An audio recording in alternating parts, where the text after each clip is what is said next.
That's no moon.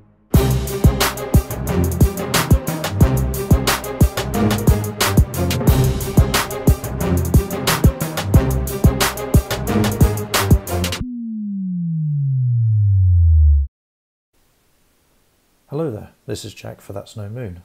Today I'm going to show you how I paint my Clone Trooper armour. So we're going to go over two different methods. One I use for a quick wash, just to give it a bit of definition if I'm in a hurry. Another one takes a bit more care. So this first one we'll do on the comms guy from the specialist pack, and then we'll also do a clone commander. We'll do the contrast paint over him, so he has a bit more highlighting. Ignore the Shatterpoint background. This is amateur hour here. Right, so the first one, let's do this on this guy. So what we're going to do is we're going to take our wash and we're going to go each panel. So we're going to go legs, chest and back, and then the arms, and then finally the helmet. Now this is because it can dry quickly and you don't want it to start going tacky, because you'll get that horrible rim of wash that you sometimes see. So the method for this one is very simple. It's actually probably the most cost-effective one if you're in a rush. So just some Nuln oil and also some Lamy and Medium from Citadel. So we're doing a 50-50 mix of these, and we're just going to go straight in with that. So load up your brush and just slap it on.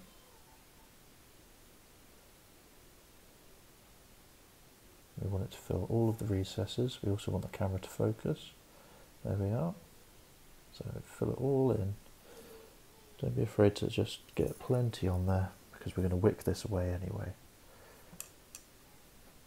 Make sure we cover all around the back, because it will be noticeable if you do miss any. So it's important to note I've done a pure undercoat of white primer. This is just so that you don't have to do too much messing around with getting the white to show through. This is the quickest and easiest way that you can do clone armour. So with a damp brush, just go in and just do motions like this on the highlight bits you want to look more highlighted. So we go for this top surface here of the thigh. Just keep pulling it away, and that will feather that shade. You'll see the back of the leg is darker, and we'll just carry on like that. So that's the bit there that we want to be highlighted. We also want the bottom of there. Just be careful not to pull away that bit there, because that's a bit of definition under that bit of armour. And just keep wicking. Just wipe it away. And that bit there.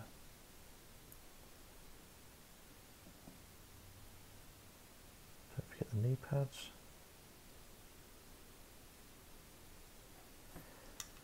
So another benefit of doing it this way is not only do you get this smooth shading straight away, but when you come to doing some weathering, you can just get a sponge, tear it up, dab it in some white paint, and when you dab it on, you'll see that damage a bit more, because you've got like a darky grey. So you can see the difference in colour between them two legs. Bit more shading on that one. So I'll just show you the chest area, because there's a bit more detail on there.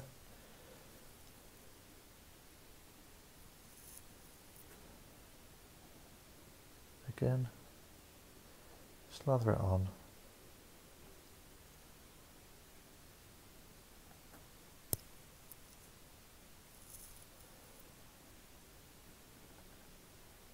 Make sure you get all of the surfaces. We don't want to miss anything. I told you it was amateur hour. Base is slipping around.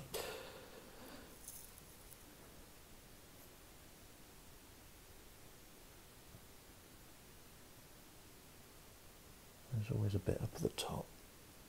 Don't need to drown that bit at the top because that is going to be getting hit by a lot of light. However, just try and get a little bit in. Now it doesn't matter if you make a mess of this, because you'll notice we haven't put any squad markings on yet. Now the reason I don't do that is because I like the colour to be quite bold. So I don't want to wash my colour. So I go in and we're just going to take that away again with the damp brush. You'll see we get a smooth shading there. Okay. It is that simple for that method. And then what we do afterwards when you want your markings on is you go in very carefully and you just put your markings in, highlight it, and then because this is quite a flat tone, you not put a lot of bright highlights on this, that colour will then stand out even more. If you do want a grimier look, you can up the amount of non-oil, or yeah, equally you can reduce the amount and go a bit more bright white. Feel free to do, if you're not confident with the freehand of doing your markings, you can always go in before this step, do your markings, wash it, and then you can highlight afterwards, and that will then it will give you that guideline, and it will make you a bit more confident in placing their markings. Okay, so that's that first method,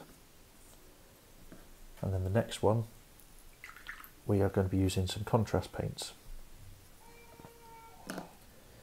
So first contrast paint, we're going to do 1 part of Black Templar and 3 parts of Apothecary White, and then I put in 4 parts of contrast medium because I like it to be quite runny, more of a wash than an actual contrast paint, because that contrast paint can be quite thick. So again, get your brush, we're going to go in panel by panel.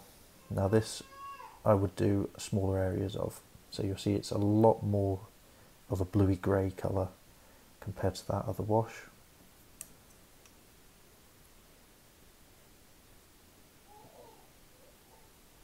You see it's sitting in the recesses quite nicely. If the camera focuses, there we are.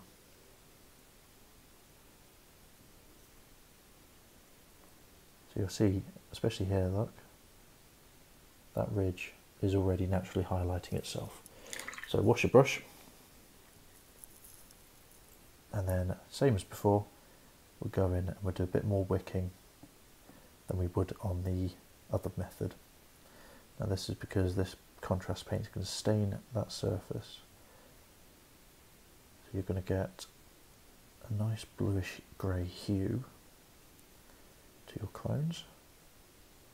We really don't want it to pool up. So hit that, hit that, and there we go.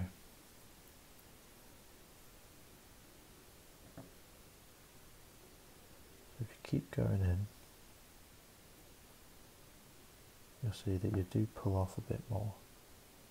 So now you've got this dark mark here, just under where the calf would be. The bottom of that arm piece that flares out is a bit more white. Then you can make the top of that calf that's pointing to the top a lot more bright.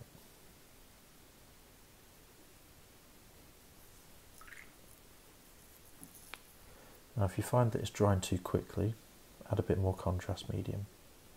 You can also damp your brush with contrast medium to help break it up. This is the method where you really have to be careful that it's not drying when you pull it away, because you will get that tack mark. You'll get like a tide mark stain. Hopefully that's showing up. Take that bit away there. So again, you can see underneath the calf it's a bit darker, light here and light along the bottom.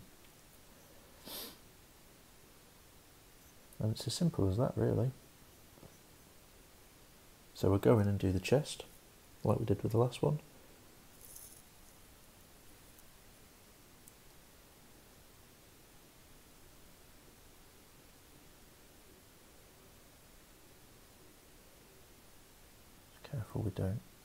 hit anything that we're not ready to paint yet.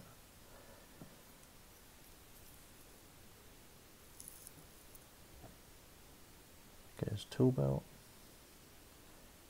cod piece.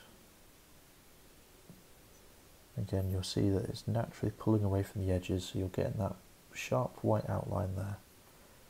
That's exactly what we want.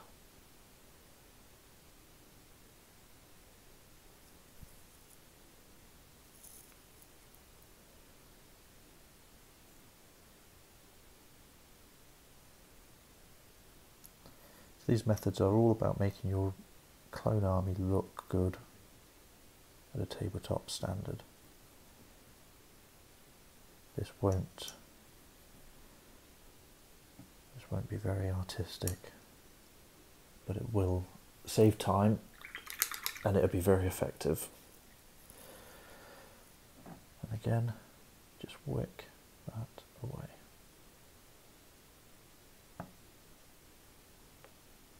There we go. Just make sure you're wicking more on the edges where you want those natural highlights. So in here, we don't need to do a lot. Might only do a little bit down here because you want to keep these recesses here to be dark. Cod piece is down turned. These bits facing the sun. This bit needs to be in shade. Again here, just get the excess off. Anywhere you want it to be shaded, very lightly touch it and pull the excess away. You absolutely don't want that puddle. But keep going back to those sections there.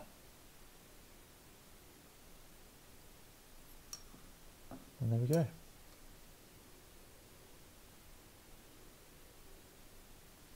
So that's two methods. Quite easy. You can see the difference here on this this shin to this shin.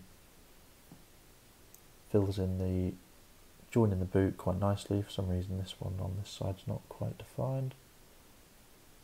In the model that is. Looks like the plastic's filled in. But yeah, there we go. So hopefully that's been helpful. Those are two very quick, effective methods, and I know that white armour is a pain to paint. Now one thing you can do if you are feeling confident is you can go in and you can highlight sort of the bottom of the chest, you can highlight the shin down here, some of these sharper edges with some pure white. I choose not to because again I like the colours to stand out a bit more. So hopefully that's been help to you. I've been Jack for That's No Moon. Thanks for watching. That's no moon.